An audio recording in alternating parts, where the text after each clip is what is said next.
दोस्तों आपने पोस्टर तो देख ही लिया है। पवन सिंह फिर बवाल मचाने वाले हैं और बवाल मचाते आ रहे हैं।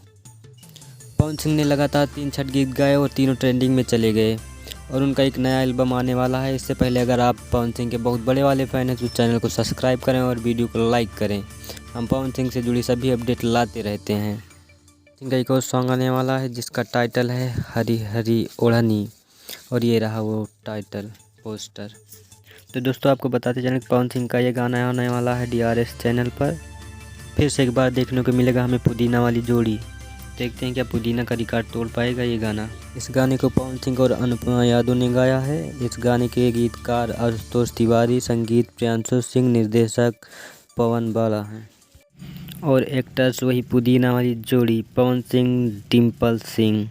दोनों ने बवाल मचाया था पुदीना सॉन्ग पर और इस बार भी किसी प्रकार बवाल मचाते हैं। हम देखेंगे सॉन्ग को रिलीज होते और ये सॉन्ग कल तक रिलीज हो जाएगा। इसी प्रकार हम पवन सिंह से जुड़ी हुई सभी न्यूज़ अपडेट लाते रहते हैं और भोजपुरी से जुड़ी हुई भी सभी न्यूज़ लाते रहते हैं। तो आप चैनल को सब्सक्राइब करना ना भूलिएगा। हम न्यूज़ अपडेट लाते रहेंगे। जय हिंद।